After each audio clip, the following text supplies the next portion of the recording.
Welcome all of you. आज हम जो एक्सपेरिमेंट परफॉर्म करने जा रहे हैं उसका एम है to study the charging and discharging of a capacitor and to find out the time constant.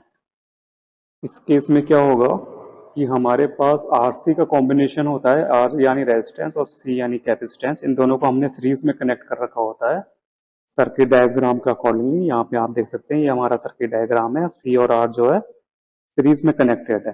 तो जब हम इसमें पावर सोर्स अप्लाई करते हैं तो कैपेसिटर जो होता है वो चार्ज होना स्टार्ट करता है। तो जब वो चार्ज होना स्टार्ट होगा तो आप ये देख सकते हैं इस इक्वेशन के अकॉर्डिंगली क्या होगा, वोल्टेज जो है वो इंक्रीज होना स्टार्ट करेगी इसे ऐसे। तो हम वोल्टेज में ये देखते हैं कि V is equal to V naught one minus e raise to power minus t over R C. तो वी नॉट यहाँ पे जो है वो हमारी मैक्सिमम वोल्टेज है, जहाँ से हम मतलब वोल्टेज अप्लाई कर रहे हैं उसकी रेंज मैक्सिमम जितनी है। अगर हम 3 वोल्ट की बैटरी से मतलब हम वोल्टेज अप्लाई कर रहे हैं तो वी नॉट की वैल्यू हो जाएगी 3 वोल्ट। अगर हम 5 वोल्ट की बैटरी से वोल्टेज अप्लाई कर रहे हैं तो 5 वोल्ट जो है मैक्सिमम वोल्टेज हो जाएगी। और 1 minus e ratio power minus t over c, e जो है वो हमारा एक्सपोनेंशियल कांस्टेंट है जिसकी वैल्यू नियर अबाउट जो है वो 2.7 होती है। और ये स्मॉल टी जो है ये टाइम है। टाइम बेसिकली वही जितना ये टाइम लिया उसने, मतलब इतने टाइम पे अगर 1 सेकंड है तो 1 सेकंड में ये वोल्टेज जो है कैपेसिटर में कितनी हो जाएगी इकट्ठी, इतनी हो जाएगी।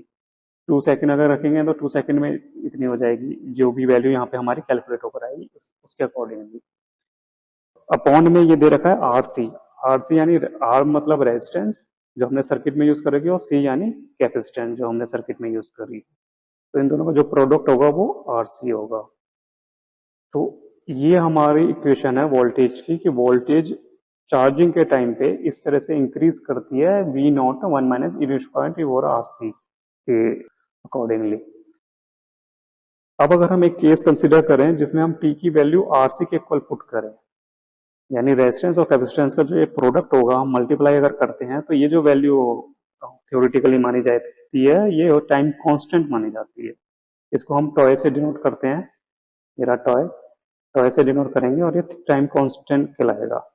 तो अगर हम टी की वैल्यू टॉय के इक्वल रख दें यानी आरसी के इक्वल रख दें तो हमारी ये जो वोल्टेज वाली इक्वेशन है ये क्या बन जाती है, V is equal to V naught one minus e raise to power minus 1।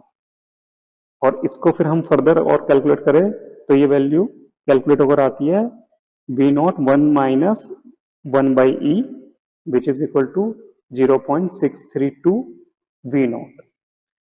तो इसका बेसिकली मतलब ये हुआ कि अगर मैक्सिमम वोल्टेज का 0.632 टाइम्स जो वोल्टेज है वो अचीव करने में कैपेसिटर को कितना टाइम लगेगा, वो इक्वल होगा टाइम कांस्टेंट की।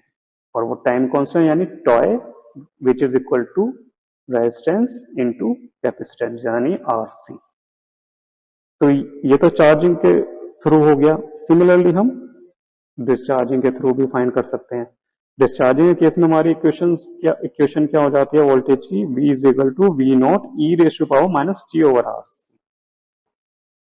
तो सेम हम यहाँ पे भी देखेंगे कि अगर हम टॉय की वैल्यू आर सी यानी टी की वैल्यू अगर टॉय के इक्वल यानी टाइम कांस्टेंट के इक्वल यानी अगर आर सी के इक्वल रखते हैं तो वो इक्वेशन क्या बन जाती है, V is equal to V naught e raise to power minus 1 जो कि हो जाएगा वी नॉट अपॉन ई जो कि इक्वल होगा 0.368 वी नॉट की। यानी डिस्चार्जिंग के केस में मैक्सिमम वोल्टेज का 0.368 टाइम्स जब वो अचीव करेगा कैपेसिटर, उतनी वोल्टेज जब अचीव करेगा तो वो कितना टाइम लेगा, टाइम कांस्टेंट के इक्वल। तो ये हम ग्राफ के थ्रू निकालेंगे वैल्यू टाइम कांस्टेंट की। तो वो अब हम देख लेते हैं कि किस तरह से एक्सपेरिमेंट करा जाता है।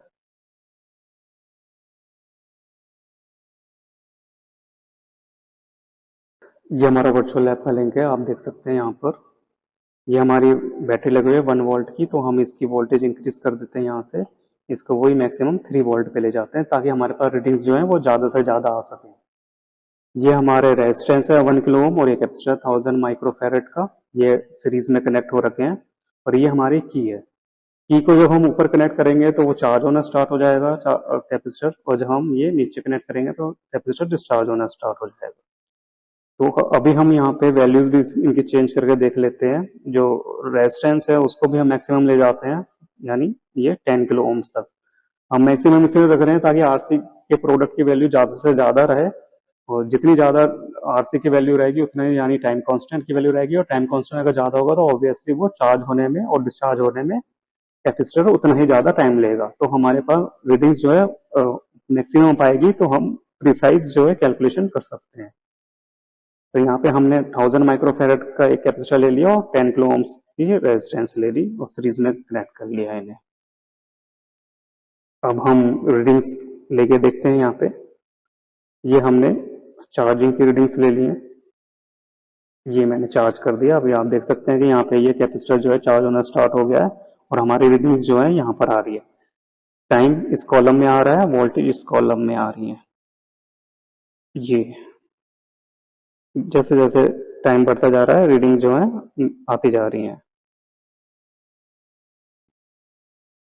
अभी इसको पूरा 3 वोल्ट पे आने में टाइम लगेगा,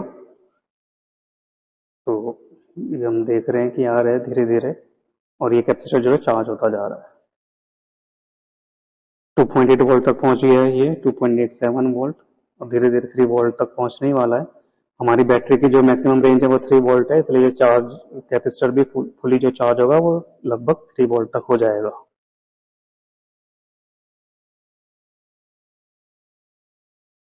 जितना ज्यादा हमारे पास ये डाटा होगा हमारा जो ग्राफ है वो उतना ही प्रॉपर बनेगा।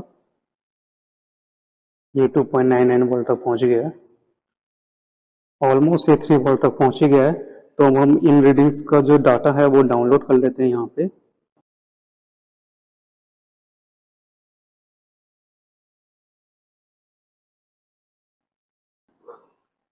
ये साइट है चार्ट स्टूडियो डॉट प्लॉटिफाई की। यहाँ पे हम जो हमने डाटा डाउनलोड करा है उसी को इंपोर्ट कर लेते हैं। ये यहाँ से हमारी ये जावा लैब की फाइल थी, ये रही, इसको हमने ये इंपोर्ट कर लिया। आप देख सकते हैं यहाँ पे हमारे आगे एक कॉलम हमारा टाइम का था, दूसरा कॉलम वोल्टेज का था, जिसने 0.5 सेकंड के गैप में जो है यहाँ पे रीडिंग्स ली थी। 0.5 सेकंड जीरो पे तो हमारी वोल्टेज जीरो ही थी, फिर 0.5 सेकंड पे 1.14 वोल्ट हो गई थी, 1 सेकंड पे 0.28 वोल्ट, 1.5 सेकंड पे 0.4 वोल्ट। इस तरह से ये हर 0.5 सेकंड पे इसने टाइम वर्सेस वोल्टेज शो करी है। कहाँ तक? पूरी जब तक वो 2.99 वोल्ट तक नहीं पहुंच गया, यानी ऑलमोस्ट 3 वोल्ट तक। ये जो लास्ट रीडिंग आई है वो हमारी 59 सेकंड पे आई है, 2.99 वोल्ट। तो अब हम यहाँ पे ग्राफ प्लॉट करने की कोशिश करते हैं। एक्स एक्सिस पे तो हम रखेंगे टाइम को और वाई एक्सिस पे वोल्टेज को। ये तो आप देख सकते हैं कि हमारा जो ग्राफ आया वो इस तरह से आया। ये हमारा वाई एक्सिस है, वर्टिकल एक्सिस, इसमें ये 0 वोल्ट, 1 वोल्ट, 2 वोल्ट, 3 वोल्ट, और ये हमारा टाइम है 0 second, 10 second, 20 second, 30 second, 40 second, 50 second और ये 60 सेकंड। लास्ट रीडिंग जो हमारी आई है 59 सेकंड पे आई, 2.91 वोल्ट। तो यहाँ पे ये 59 सेकंड में दिखा रहा है 2.99 वोल्ट। आप देख सकते हैं कि एक लिमिट के बाद जो है हमारी जो वैल्यू है ये लगभग कांस्टेंट ही हो गई थी। अब जैसा कि मैंने स्टार्टिंग में आपको बताया था कि अगर मैक्सिमम वोल्टेज का हम 0.632 टाइम्स देखें तो मैक्सिमम वोल्टेज हमारी कितनी है, कितनी आई है, 2.99 वोल्ट आई है। 2.99 वोल्ट का हम 0.632 टाइम्स देखें तो कितना हो जाता है, 1.89 वोल्ट, ऑलमोस्ट 1.89 वोल्ट। तो 1.89 वोल्ट अगर हम ग्राफ में चेक करें कि 1.89 वोल्ट हमारा कहाँ पे आ रहा है, 1.89 वोल्ट आप देख सकते हैं कि धीरे धीरे आ रहा है, ये रहा, ये ऑलमोस्ट 1.89 जो उसने कवर करा था वो 10 सेकंड पे किया था इसने कवर। जब हमने चार्जिंग ऑन करी तब 10 सेकंड्स कंप्लीट होने पर कैपेसिटर ने 1.89 वोल्टेज अचीव करी, जो कि मैक्सिमम वोल्टेज यानी 2.99 वोल्ट की 0.632 टाइम्स है। ये इसका मतलब है। तो हमारे जो 10 सेकंड्स है ये बेसिकली क्या है, टाइम कांस्टेंट है। ये हमारा ऑब्जर्व टाइम कांस्टेंट कहलाएगा 10 सेकंड, जो 6.89 वोल्ट पे आ रहा है, यहाँ आप देख सकते हैं। और थ्योरेटिकली हमारा टाइम कांस्टेंट कितना होना चाहिए? ऑब्वियसली हम यहाँ पे देख सकते हैं कि थ्योरेटिकली हमारा टाइम कांस्टेंट होना चाहिए आर और सी का प्रोडक्ट। तो सी की वैल्यू कितनी है 1000 माइक्रोफैरड और आर की वैल्यू कितनी है 10 किलो ओम्स। तो इनको अगर हम आपस में मल्टीप्लाई करें, आर सी की वैल्यू हमारी आ रही है 10 जो कि हमारा टाइम कांस्टेंट है, और हमारी जो ग्राफ के थ्रू वैल्यू आई है वो भी आई है 10 सेकेंड्स। तो अब देख सकते हैं ये चार्जिंग के केस में तो हमारा जो है टाइम कांस्टेंट बिल्कुल सही आया। डिस्चार्जिंग में अब हमें क्या करना होगा, ये वाली जो की थी डिस्चार्जिंग केस में, इसको हमें यहाँ से हटा के यहाँ लगा देंगे। यहाँ जैसे हम लगाएंगे डिस्चार्ज होना स्टार्ट हो जाएगा ये, और वही हमारी रीडिंग जो यहाँ पे आ जाएंगी टाइम के कॉलम में इधर और वोल्टेज के कॉलम में इधर। इस टाइम हमारा कैपेसिटर जो है फुली चार्ज हो रखा है 2.999 वोल्ट।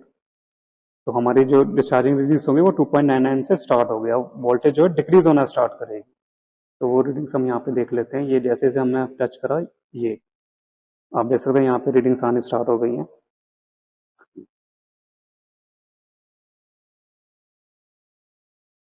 अब धीरे धीरे जो कैपेसिटर है वो डिस्चार्ज होता जा रहा है। तो आप देख सकते हैं कि यहाँ पे जो है चार्ज जो है वो धीरे धीरे डिक्रीज हो रहे हैं। चार्जिंग कितने चार्ज जो है धीरे धीरे इंक्रीज हो रहे थे, अब चार्ज जो है धीरे धीरे डिक्रीज हो रहे हैं। तो ये कैपेसिटर जो है यहाँ पे डिस्चार्ज हो रहा है। डिस्चार्ज होकर उसकी वोल्टेज कितनी हो जाएगी, मिनिमम वही 0 वोल्टेज हो जाएगी, यानी फुली डिस्चार्ज हो जाएगा वो। जैसे एक पर्टिकुलर पॉइंट पे जाने के बाद वो चार्जिंग होने में ज़्यादा टाइम लेने लग गया था, सिमिलरली यहाँ पे एक पर्टिकुलर पॉइंट पे जाने के बाद वो डिस्चार्ज होने पे भी ज़्यादा टाइम लेने लग जाता है। शुरू में तो वो जल्दी जल्दी चार्ज हो रहा था, फिर बाद में धीरे चार्ज होना स्टार्ट हुआ। सिमिलरली यहाँ पे डिस्चार्जिंग केस में वो शुरू में तो जल्दी डिस्चार्ज हो गया था, लेकिन बाद में वो डिस्चार्ज होने पे के लिए ज़्यादा टाइम लेने लग गया। ये 0.02 वोल्ट पे आ गया है, ऑलमोस्ट ये 0 वोल्टेज पे पहुंचने वाला है, 0.01 वोल्ट हो गया। तो हम इतने तक का ही डाटा डाउनलोड कर लेते हैं यहाँ पर। अब हम वही जैसे पहले हमने चार्जिंग का ग्राफ प्लॉट करा था, हम डिस्चार्जिंग का ग्राफ प्लॉट करेंगे। यहाँ से हम डाटा इंपोर्ट कर लेंगे। पिछली बार चार्जिंग का डाटा अपलोड करा था, अब डिस्चार्जिंग का डाटा अपलोड करेंगे। जो अभी अभी हमने डाउनलोड कराया वही था ये वाला, ये रहा डिस्चार्जिंग का डाटा। ये हम ओपन करते हैं, ये आ गया। सिमिलरली जैसे पिछली बार आया था, टाइम यहाँ पर आया और वोल्टेज यहाँ पे आया। अब आप देखेंगे 0 सेकंड में जो हमारी मैक्सिमम वोल्टेज थी वो 2.99 वोल्ट है। चार्जिंग केस में वो 0 वोल्ट थी क्योंकि तब वोल्टेज इंक्रीज कर रही थी, लेकिन डिस्चार्जिंग केस में क्या है, वोल्टेज वो डिक्रीज करेगी। तो वो कहाँ से स्टार्ट करेगी, मैक्सिमम वोल्टेज से। तो हमारा चार्ज कैपेसिटर जो था वो फुली चार्ज हो रखा था 2.99 वोल्ट। तो वहां से अब हमने डिस्चार्ज स्टार्ट कर दिया, 0 सेकंड पे वो फुली चार्ज था, उसके बाद वो धीरे धीरे डिस्चार्ज होना स्टार्ट हुआ। तो यहाँ से हम ये रीडिंग देखेंगे हमारी कितनी सारी आ गई है, 0.5 सेकंड के डिफरेंस का ये सारी रीडिंग।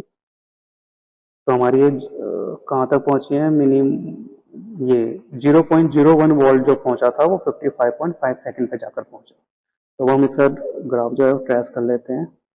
वही एक्स एक्सिस पे टाइम को लेंगे और वाई एक्सिस पे वोल्टेज को लेंगे। हम ये कैसे डिसाइड करते हैं कि कौन सा एक्सिस कौन सा रहेगा? जो इंडिपेंडेंट वेरिएबल होता है वो एक्स एक्सिस पे रहता है, और जो डिपेंडेंट वेरिएबल होता है वो वाई एक्सिस पे रहता है। तो ऑब्वियसली यहाँ पे वोल्टेज जो है वो टाइम पे डिपेंडेंट है, और टाइम जो है अपने आप में इंडिपेंडेंट एंटिटी है। टाइम इंडिपेंडेंट है इसलिए वो एक्स एक्सिस पे रहेगा, और वोल्टेज डिपेंडेंट है इसलिए वो वाई एक्सिस पे रहेगी। तो ये हमने इस तरह से प्लॉट करा। अब आप देख सकते हैं कि इस तरह से आ रहा है हमारा ये। डिस्चार्जिंग के केस में क्या था, अगर आपको याद होगा डिस्चार्जिंग के केस में हमने क्या दिखाया था, जो मैक्सिमम वोल्टेज का 0.368 टाइम्स होगा वो कब अचीव करेगा कैपेसिटर, जब टाइम जो है वो टाइम कांस्टेंट के इक्वल यानी टॉय के इक्वल यानी आरसी के प्रोडक्ट के इक्वल आ जाएगा। तो अब हम देखेंगे मैक्सिमम वोल्टेज का 0.368 टाइम्स कितना होता है और वो कब अचीव करा था कैपेसिटर ने। तो मैक्सिमम वोल्टेज हमारी यहाँ पे कितनी है, वो है 2.99 वोल्ट। उसका हमें कितना देखना है, 368। तो 2.99 वोल्ट का 0.368 जो है वो आ रहा है वैल्यू 1.10 वोल्ट। तो हम ग्राफ के थ्रू देखेंगे यहाँ पर, यहाँ पे देखेंगे हम कि 1.10 वोल्ट ये रहा, ये वाला जो पॉइंट है ये 1.10 वोल्ट है। और आप देख सकते हैं कि 1.10 वोल्ट पे उसने कितना टाइम लिया, वो लिया है 10 सेकेंड्स का। ये 10 सेकेंड्स का टाइम लिया उसने 1.10 वोल्ट अचीव करने पे। और आपने देखा था कि आरसी का जो प्रोडक्ट हमारा आया है वो आया है 10 सेकेंड्स। और यहाँ पे भी इसने डिस्चार्जिंग के केस में 10 सेकेंड सी एच लिए हैं मैक्सिमम वोल्टेज का 0.368 टाइम्स अचीव करने में। तो दोनों केसेस में हमारा ये जो है एक्सपेरिमेंट जो है सक्सेसफुल रहा, आप देख सकते हैं वर्चुअल लैब के थ्रू। सिमिलरली हम ये एक्सपेरिमेंट जो है रिपीट कर सकते हैं। तब हम जो क्या करेंगे कि ये वैल्यूज हम चेंज कर सकते हैं। कैपेसिटर में 1000 माइक्रोफैराड लिया, जो 10 किलो ओम्स लिया, इनकी वैल्यूज हम चेंज कर सकते हैं। अब हमने सिर्फ सिंगल कैपेसिटर लिया है, अगर हम कैपेसिटर को पैरेलल में भी ले सकते हैं। ऐसे पैरेलल में क्या होता है कि कैपेसिटर की जो वैल्यूज होती हैं वो आपस में ऐड हो जाती हैं। तो ये टोटल कैपेसिटेंस कितनी हो गई, ये हो गई 2000 माइक्रोफैराड, 2000 माइक्रोफैराड हो गई। सिमिलरली हम इसको सीरियल में भी ले सकते हैं। सीरियल में लेंगे तो तब कैपेसिटर की वैल्यू हमें कैलकुलेट करके निकालनी होगी। तो फिर उस टाइम जो है 1/C टोटल हो जाता है, 1/C1 प्लस 1/C2। तो उसको हम कैलकुलेट करके निकाल सकते हैं कि वैल्यू तब कैपेसिटर की कितनी होगी। तो इस तरह से हम इस एक्सपेरिमेंट को अलग अलग वैल्यूज के लिए रिपीट कर सकते हैं और इस एक्सपेरिमेंट के ऑब्जेक्ट को वेरीफाई कर सकते हैं। तो ये तरीका होता है चार्जिंग एंड डिस्चार्जिंग वाला एक्सपेरिमेंट परफॉर्म करने का। और ये वाला ऑब्जेक्ट जो है हमारा कंप्लीट होता है to study the charging and discharging of the capacitor and to find out the time constant. Thank you.